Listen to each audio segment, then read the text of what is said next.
الرحمن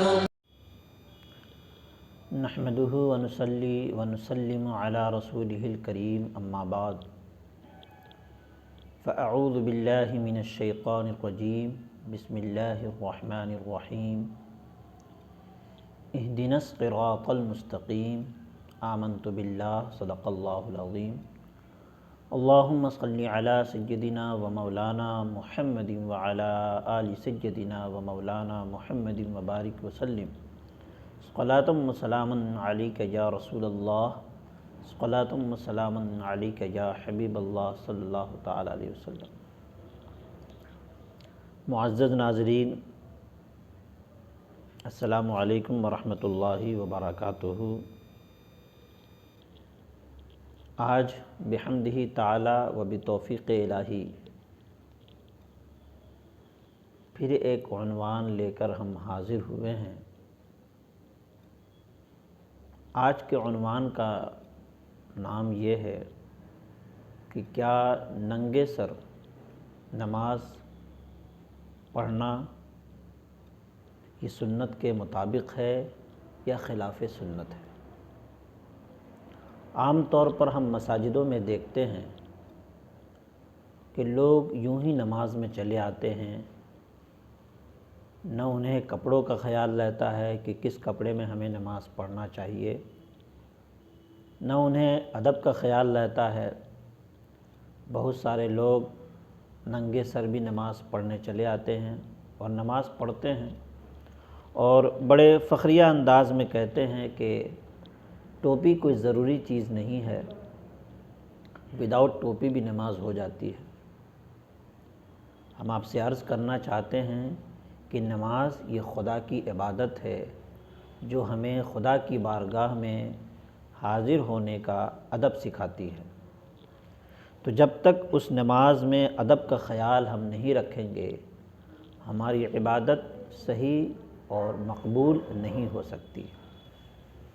ٹوپی لگانے کے حوالے سے یوں تو بہت ساری روایتیں ہیں، لیکن میں اختصار کے طور پر ایک دو باتیں عرض کرنا چاہتا ہوں۔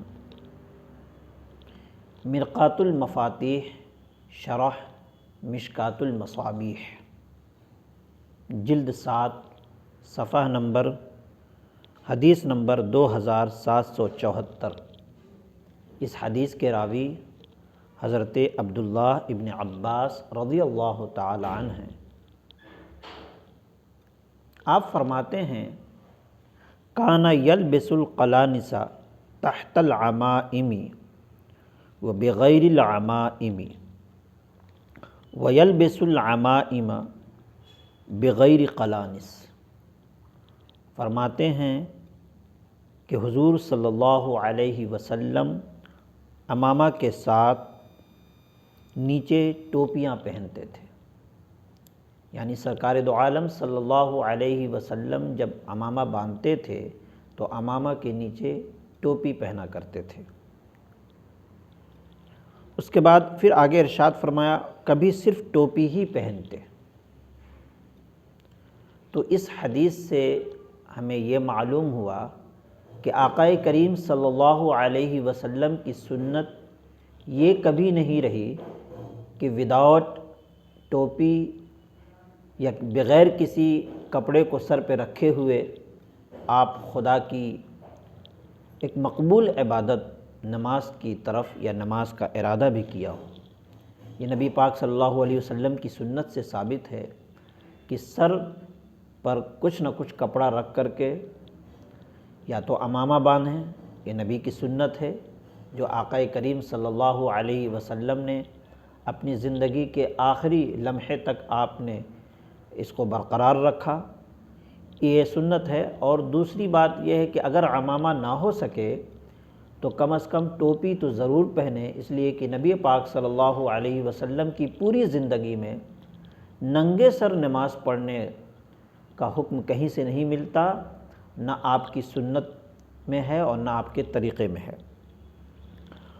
دوسری حدیث جو امام ترمذی روایت کرتے ہیں حضرت عمر رضی اللہ تعالیٰ عنہ سے کہ رسول کریم صلی اللہ علیہ وسلم نے سب سے اونچے درجے کے شہید کی رفعت و بلندی کا ذکر کرتے وقت اپنے سر کو اونچا اٹھاتے ہوئے فرمایا، قیامت کے دن لوگ اس کو یوں سر اٹھا کر دیکھیں گے۔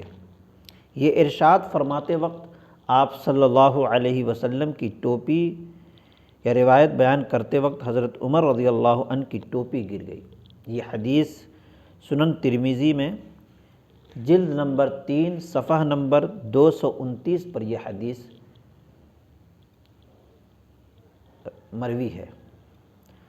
اب یہاں پہ امام ترمذی یہ بتانا چاہ رہے ہیں کہ آقا کریم صلی اللہ علیہ وسلم جب یہ بیان فرما رہے تھے تو آپ صلی اللہ علیہ وسلم بیان فرمانے کے وقت آپ نے سر کو اونچا اٹھایا، اونچا اٹھانے کی حالت میں سر سے ٹوپی گر گئی۔ یا پھر یہ بھی بیان کرتے ہیں کہ حضرت عمر یہ بیان فرما رہے تھے اور سر اٹھانے کے وقت سر سے ٹوپی گر گئی۔ تو ان احادیث سے ہمیں پتہ چلتا ہے کہ آقا کریم صلی اللہ علیہ وسلم اور صحابہ کرام رضوان اللہ تعالی علیہم اجمعین کی پوری زندگی میں کوئی ایسی حدیث نہیں ملتی کہ جس سے یہ ثابت ہو سکے کہ نبی پاک صلی اللہ علیہ وسلم یا صحابہ کرام نے ننگے سر نماز پڑھا ہو یا ننگے سر رہتے بھی ہوں۔ نماز تو دور کی بات ہے، نماز تو خدا کی عبادت ہے، اللہ کی مقبول عبادت کا نام نماز ہے۔ اس میں تو آپ صلی اللہ علیہ وسلم صحابہ کرام ٹوپی لگاتے ہی تھے، اس کے علاوہ اور بھی ایسے اوقات میں بھی ٹوپی لگا کے رکھتے تھے، اس لیے کہ یہ ادب ہے اور سنت رسول صلی اللہ علیہ وسلم۔ اس لیے ہم آج آپ سب کو یہ پیغام دینا چاہتے ہیں کہ جو بھی نماز پڑھنے کا حکم ملا ہو اللہ کی جانب سے، سرکار دو عالم صلی اللہ علیہ وسلم کے کرم سے جو بھی ہمیں یہ توفیق ملی ہے اللہ کی بارگاہ سے، ہم نماز کے لیے جائیں تو ادب کا خیال رکھیں اور ٹوپی کا خیال رکھیں، سر پہ امامہ کا خیال رکھیں۔ یہی سنت رسول صلی اللہ علیہ وسلم ہے اور یہی صحابہ کی سنت ہے۔ اگر ہم اس سے ہٹتے ہیں تو ہم خلاف سنت عمل کرتے ہیں، خلاف سنت رسول عمل کرتے ہیں اور خلافت سنت صحابہ کرام رضوان اللہ تعالی علیہم اجمعین عمل کرتے ہیں اور اپنی گڑھی ہوئی باتوں کو سامنے رکھتے ہوئے اپنی زندگی گزارنے کی کوشش کرتے ہیں۔ لہٰذا ہمیں اپنی باتوں کو نظر انداز کر کے سنت رسول صلی اللہ علیہ وسلم کے مطابق زندگی گزارنی چاہیے اور اسی سنت کے مطابق عمل کا خیال اور عبادت کا خیال رکھنا چاہیے۔ رب العزت کی بارگاہ میں دعا ہے کہ مولا کریم ہم سب کو کہنے اور سننے سے زیادہ عمل کرنے کی توفیق عطا فرمائے۔ وما علینا الا البلاغ۔ السلام علیکم ورحمۃ اللہ۔